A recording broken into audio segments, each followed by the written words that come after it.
wrap us up here from Aetna is Beatrice Futch. Thank you. The Director of SDOH and Operations and Innovation for Aetna. Beatrice, thank you. I'm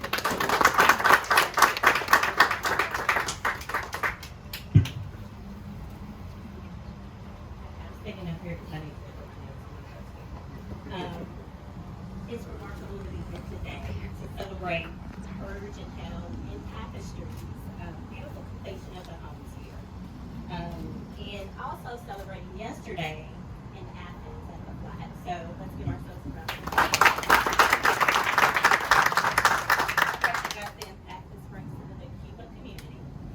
And we're thankful to R4, with R4 somewhere in the back, we recognize R4 for providing the opportunity to participate in this redevelopment. So let's give it up for R4. And I am just elated to say that I work for an organization at the CBS Health who understands the importance of housing stability and affordability for supportive housing. You know, we have a motto. It's called home is where the health is. And so it made me think about a time. I worked many years ago in child protection. I was one of those people who picked up children resistant from unsafe environments. And I actually testified in court in front of a judge to say if the allegations of abuse and neglect were substantiated or not true. So here I was a social worker, had all my trainings, all my degrees, and I was fresh out of college, and I received my first case. One of the first cases, let me say that, and it was a mom of 5 children. All of the children were elementary school age, and it was the allegation was for medical neglect. And so the report was made by the school system. And so I knew that, I guess it's not meant for me to have my notes. So I knew that I was removing the children, medical neglect, you know, as simple as taking them to the doctor, right? And so when I saw that it was 5 elementary school children, I knew that my vehicle couldn't haul off 5 children with car seats. So I asked one of my co-workers to come with me. And so she agreed. We go to the home, and I came upon the most disturbing living conditions. There were holes in the living room floor. Where the rug was, there was earth, grass actually coming out of the floor. Walking in the bathroom, there were holes in the wall. It was like that they had tried to board up these holes. Part of the protocol, Family and Children's Services, is to interview each child separately and privately. And so I met with each child, all 5, and they had to show me their skin, and they talked to me about what was going on. They had rashes, etc., etc., bug bites, and they told me, at night when they're trying to sleep, they were being bit, so forth and so on. So, looking at them, I knew that they were scared. Because here I am, person in authority, making a decision about their next step. And so it was time for me to talk to the mom. And now, when I came out there, in my mind, I was removing these 5 children. And I spoke with the mother, and she looked at me and she said, I am trying so hard. I take them to the doctor. They're up to date on their shots. I have a job. I work at the Burger King up the street, and I actually walk to my job after I put my children on the bus because I want them to go to school. I want them to get their education. And so when she said that, it did something to me. So I asked her, who was your landlord? And she told me, she gave me the information.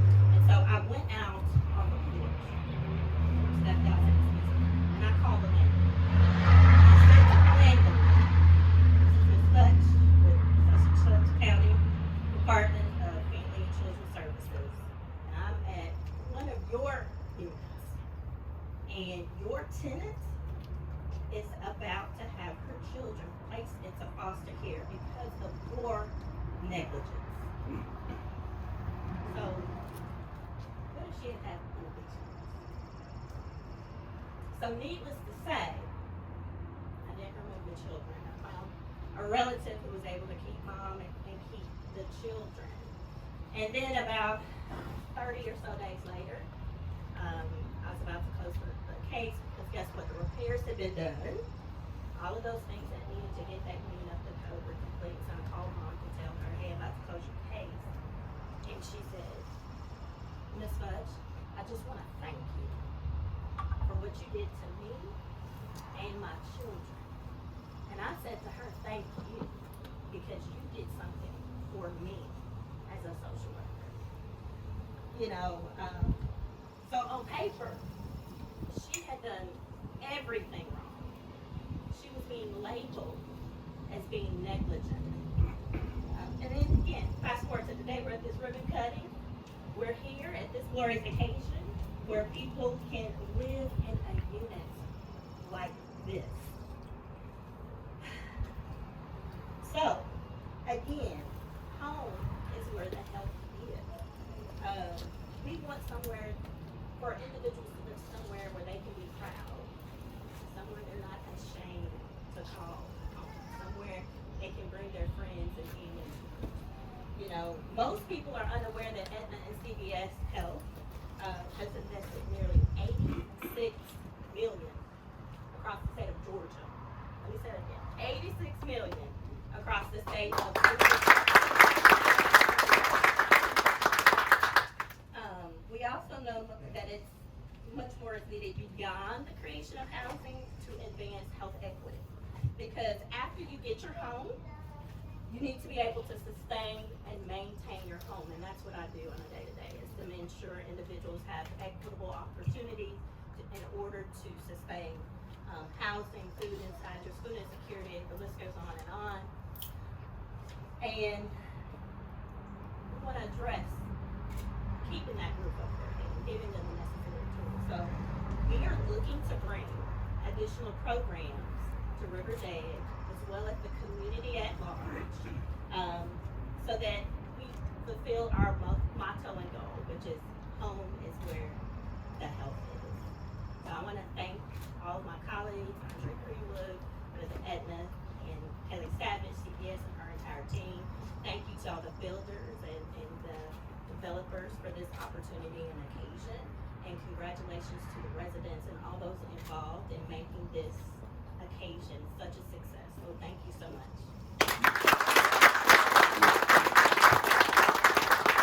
Yeah, Trish, thank you for those very powerful words, and I want to just in closing here before we do our ribbon cutting is, you know, the two things that stand out are commitment and partnerships. And, you know, the finance, the construction, the operations, the industry has figured out how to solve those problems, but the two ingredients are truly commitments and partnerships. So thank you all for being here.